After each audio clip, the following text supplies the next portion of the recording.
네, 오늘 뭐 0대 0으로 비겼습니다. 네, 어떻게 좀 보셨습니까? 굉장히 밋밋한 네, 경기였죠. 네, 두 팀 모두 이제 이렇다 할 좀 찬스도 안 나오고 네. 토트넘 같은 경우는 오늘 경기에서 로셀소가 골대를 맞춘 음, 장면을 빼면 거의 좋은 찬스가 안 나왔고 실제로 그렇죠. 이 유효 슈팅 자체가 음. 한 개도 안 나온 경기였습니다. 네. 토트넘은. 그래서 그- 오늘 경기에서 사실은 콘테 감독이 부임한 이후에 음, 비테세전에서는 그래도 공격적인 장면이 괜찮은 장면들이 나왔었는데 네. 오늘 경기에서는 굉장히 답답한 경기였다. 음. 이렇게 좀 평가를 할 수 있을 것 같아요. 네. 좀 어떻게 보셨나요? 그 비테세전이랑 동일하게 나온 것도 똑같고 그렇죠. 공격 시에 어떻게 하려고 하는 그 공격 전술 형태도 네. 그 패턴이 조금 비슷한 게 나왔습니다.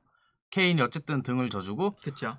받아서 리턴 주고 다시 받으려고 다시 들어가고 이런 패턴을 시도를 많이 하긴 했는데 비테세랑 에버튼이랑 아무래도 조금 수준 차이가 있기 때문에 그렇죠. 그게 제대로 안 통했다는 점. 일단 오늘 경기에서 좀 가장 큰 특징은 3-4-3.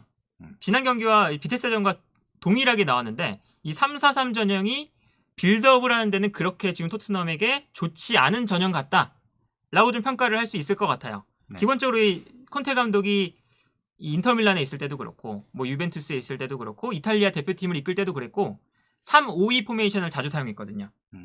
그런데 이제 유일하게 3-4-3을 썼던 팀이 있죠. 첼시. 첼시에서 이제 3-4-3을 사용했는데 이때 3-4-3을 사용할 때 빌드업이 됐던 거는 아무래도 이 좌우 측면에 아자르와 페드로 혹은 아자르와 윌리안 이런 선수들이 있었거든요. 근데 이 선수들은 내려와서 볼을 받아주고 이제 공격을 풀어주거나 좀 플레이메이킹을 할 수 있는 선수들이죠. 그렇죠. 그런데 토트넘에는 손흥민과 모우라.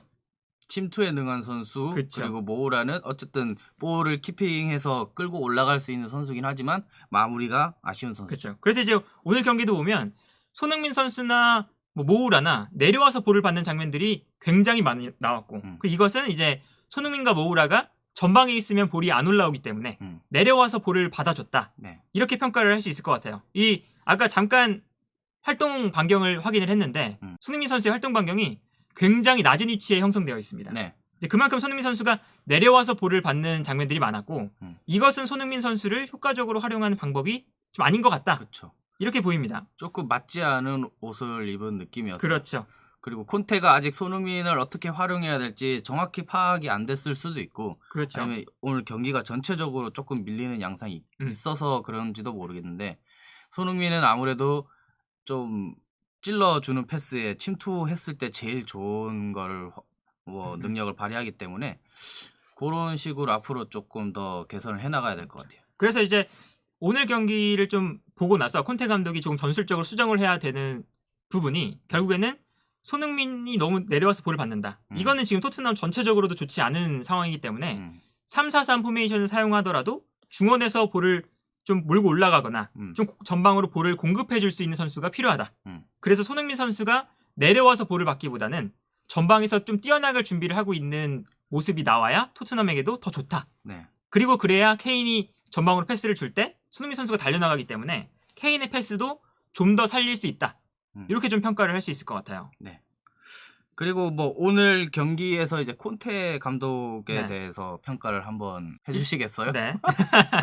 일단 오늘 경기를 보니까 비테세전도 그렇고 토트넘전도 보니까 콘테 감독이 하려고 하는 이제 몇 가지의 부분들이 보이는 경기였다라고 평가를 할 수 있을 것 같아요. 일단 오늘 경기를 보면 이제 아까 말씀해주신 것처럼 케인이 볼을 잡은 이후에 모우라나 손흥민에게 볼을 내주려는 장면들이 계속해서 나온다. 네. 이것은 이제 콘테 감독이 계속해서 뭐 인터밀란이나 뭐 이탈리아 국가대표팀이나 뭐 첼시나 뭐 유벤투스나 계속 이 팀들을 맡아오면서 계속해서 보여줬던 패턴이거든요. 최전방에 이제 등지는 플레이가 되는 선수, 루카쿠 같은 선수가 볼을 받아주고 전방으로 뛰어나가는 선수, 라우타로 같은 선수가 전방으로 뛰어나간다. 이게 이 콘테 감독의 가장 중요한 공격 패턴 중 하나이기 때문에 이 토트넘에서도 케인을 등지는 플레이, 그리고 모우라나 손흥민이 전방으로 달려나가는 플레이를 이 콘테 감독이 원하고 있다. 이 패턴을 하나 볼 수가 있었고 두 번째는 좌우 측면 윙백을 굉장히 공격적으로 활용하려고 한다. 네. 이걸 또 볼 수가 있었죠. 그렇죠. 오늘 이 토트넘이 이 좋았던 장면들을 살펴보면 그래도 슈팅이 나왔던 것이 왼쪽에서 레길론이 크로스를 올리면 에메르송 로얄이 헤딩하고 헤더, 그리고 그다음에 에메르송 로얄이 오른쪽에서 좀 크로스를 올리면 레길론의 슈팅이 그쵸. 아쉽게 빗나간 게 있었죠. 이렇게 이제 레길론과 에메르송의 슈팅이 좀 인상적인 장면들이 있었는데 이게 인터밀란에서도 왼쪽에는 페리시치, 오른쪽에서는 하키미. 이 두 선수가 이 인터밀란에서 지난 시즌에 페리시치와 하키미가 공격 포인트를 엄청 많이 생산해 냈었거든요. 그렇기 때문에 콘테 감독도 이 좌우 윙백, 이 윙백을 토트넘에서도 적극적으로 활용하려고 한다라고 볼 수가 있겠고, 그렇기 때문에 사실은 로메로와 벤 데이비스를 3백의 좌우 중앙 수비수로 쓴다. 저는 이렇게 좀 생각을 합니다. 그렇죠. 일단 벤 데이비스는 왼발을 사용할 수 있으니까 왼발을 사용하면서 에메르스 로얄 이 반대편에 있는 선수에게 한 번에 방향 전환을 해줄 수 있다는 것. 그리고 오늘 경기에서 로메로의 방향 전환 패스도 굉장히 많이 나왔는데 로메로가 반대편에 있는 레길론에게 정확한 롱패스를 뿌려줄 수 있다는 것. 네. 이 지점들을 보고 콘테 감독이 왼쪽 중앙 수비수의 벤 데이비스, 오른쪽에 로메로 이렇게 기용을 하고 있지 않나 라는 생각이 들더라고요. 그래서 이제 콘테 감독이 하려는 축구, 좀 하고 싶어하는 패턴들은 분명히 오늘 볼 수 있는 경기였다. 이렇게 좀 평가를 해볼 수 있겠습니다. 네. 그런 콘테 감독이 이제 네. 하려고 하는 이제 방향은 알겠는데 그렇죠. 지금 그런 전술들이 먹혀야 되잖아요. 그렇죠. 네. 그러기에는 아직 손발이 정확히 맞지를 않은 것 같고 아무래도 롱패스를 전환을 해준다거나 이렇게 네. 하면은 그 확률이 조금 낮잖아요. 멀리 차야 되니까. 맞아요. 그런 확률 싸움에서 조금 더 확률이 높은 짧은 패스를 위주로 하는 것도 미드필더에 누군가 한 명을 추가를 해서 3-5-2로 가면은 더 확률이 높아지지 않을까. 그렇죠. 그런 그래서 이제 기대가 있습니다. 콘테 감독이 부임했을 때 이제 많은 언론들 또 칼럼들에서 다뤘던 게 콘테 감독이 아마 3-5-2를 쓸 거다라는 예상들이 많았죠. 그리고 그 이유 중 하나는 중원에서 지금 볼을 전개할 선수가 없는데 그러면 결국에는 로셀소나 은돔벨레 같은 좀 볼을 잘 다루는 선수들이 나와야 되고 그 선수들이 중원에서 뛰게 되면 두 명의 미드필더로는 좀 수비적인 밸런스가 깨진다. 그렇다면 로셀소나 은돔벨레가 중원에서 풀어주는 역할을 맡으면 호이비에르와 스킵 이 두 선수와 함께 세 명의 미드필더 라인을 만들 것이다. 이런 예측이 있었는데 아마 오늘 경기를 콘테 감독이 보면서 이 호이비에르와 스킵 두 선수 갖고는 중원에서 패스가 좀 전개가 안 되는구나. 이런 걸 느꼈을 것 같고 그래서 이제 A매치 기간이 끝난 이후에는 아무래도 콘테 감독이 뭐 로셀소나 은돔벨레 혹은 알리를 활용할 수 있는 방안을 좀 들고 나오지 않을까. 이런 예상이 되는 경기였습니다. 네. 네. 그 마지막으로 오늘 경기를 종합하면은 네.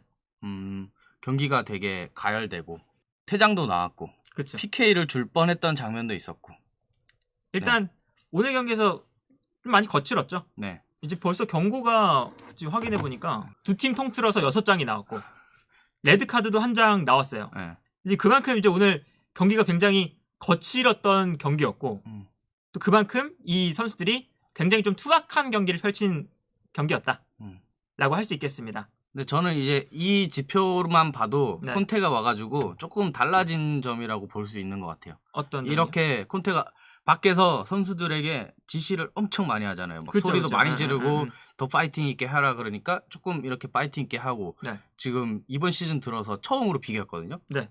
그러니까 이렇게 비길 수도 있는 거지. 원래 누누였으면 이게 거의 지는 경기였거든. 맨날 이렇게 수요만 막판에. 맞고.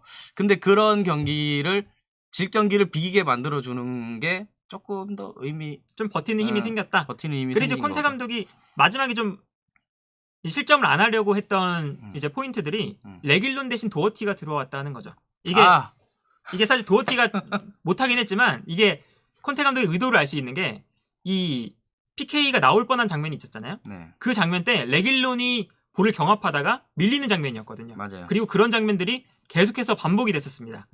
그래서 이제 에버튼이 계속해서 레길론이 있는 쪽으로 이제 공중볼을 띄워줬고 그 과정에서 레길론이 공중볼이 안 되니까 계속 밀리는 장면들이 나왔었는데 도어티를 투입하면서 좀 공중볼을 강화하고 좀 수비적으로 지켜내겠다 이런 거 볼 수 있었거든요. 이제 그만큼 이제 콘테 감독이 수비적으로도 분명히 중요하게 생각하는 감독이다 라는 걸 알 수 있는 좀 교체였죠. 네. 하나 확실한 거는 이제 그렇게 레길론 대신에 도어티를 집어넣고 도어티로 한번 실험을 해봤는데 도어티가 확실하게 증명을 한 것 같습니다.